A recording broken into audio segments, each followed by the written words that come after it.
Okay, now things are heating up. Now it's just heating up. What's going on, everybody? It's your boy, the uncrowned Otaku. Latest episode of Moon Knight came out today, and you know what? I had my reservations about it, but this latest episode was absolute, unadulterated, pure fire. Take it away. Gosh, so much happened, and this episode really made it feel like, to me, if this was a 2 hour, maybe even 2.5 hour movie, it would be a top tier MCU movie, in my humble opinion, because they can cut out a lot of the fluff and they could have made this an excellent movie. But this episode alone, this is the standout episode of the franchise thus far. And it's just taking us back to the hippo. You know, we got Mark, we got Steven, they're interacting with each other, and the hippo is the goddess, I'm gonna mispronounce her name, goddess Taweret, who leads souls to, you know, one of the underworlds, a good underworld. I believe it was called the Field of Reeds or something like that. But yeah, so she's trying to balance the scales, but Steven and Mark, the scales ain't balanced. Of course it's not. And initially, I thought, oh, it's because there's a third form that they need to, you know, get the proverbial heart from to get the scales to balance. Because we saw the sarcophagus moving side to side in an earlier episode, and they had questions about who was killing when Mark was like, I didn't do this. And Steven was like, well, I didn't do this, like in episode 2 or 3. So we know there's third personality, and in my mind, I was like, how can they balance the scales when they're not even completed yet?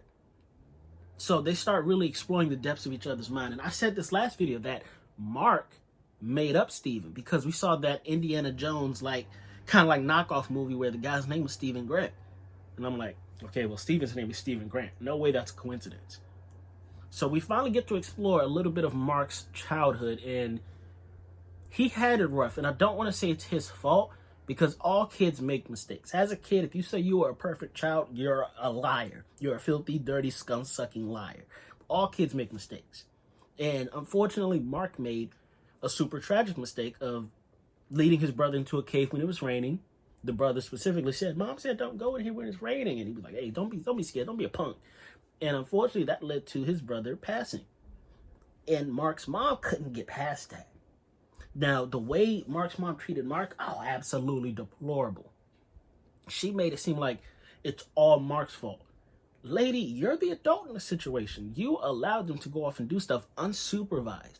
You didn't check on them. You let them get out of your eyesight and ear sight. So as much fault as it is Mark's, it's also the mom's fault. But she blamed everything on Mark. She didn't celebrate his birthdays going forward. She even beat him for, you know, I guess she got angry or something. But in this instance, she said it's because he doesn't listen to her. She told him to open the door. He didn't. And we saw during that moment where he wasn't opening the door, that's when the Steven personality was created. Steven was created to be kind of like the good-natured side of everything. Where Mark knew the truth, Steven would come out to kind of shield all of that away, so Mark wouldn't have to deal with it. Steven thought the mom was still alive. Let's start there, and that they were on great terms, and that he had an excellent childhood. Steven is the innocence of Mark in a way to say. In a manner of speaking, Steven represents Mark's innocence. And Mark was trying to always keep that away from Steven so that he doesn't have to realize the harsh reality of what's actually true. That Steven isn't the original of the body, which I said earlier too. That Steven is a persona made to help Mark deal with the rough childhood that he had. And now Steven is seeing what happened to Mark, why he turned out the way he is. And at the end, when he sees how Layla's father was murdered, how Mark became a mercenary, and how Khonshu got his claws wrapped up into him, Steven goes, hey, look, Mark, the way your mom's treating you, unacceptable. What happened to your brother is not your fault. Khonshu manipulated you on death's door. And then when the scales still aren't balanced and the people are trying to pull them down into the sands where they'll be, you know, eternally just stuck there, Steven is like, if Mark is fighting and Steven's hiding, and Steven's like, if Mark has this and I'm Mark, I have this. And we see Steven get into the action. We see this man pick up one of those like metal pipes and just bow forward. Or 6, according to him, because he likes cricket. We see him go hammer. And in the ultimate sacrifice, when Mark's about to be pulled off the boat, Steven tackles the guy that's choking Mark out, throws himself overboard to save Mark. And when Steven is frozen into the sands, that's when the scales are balanced. Boom. Marc is teleported to a field of whatever's. Flowers, wheat, whatever you want to call it. And that's where the episode ends. What? What happened to the third personality? What's going on with Dr. Harrow? We still don't exactly know what's what.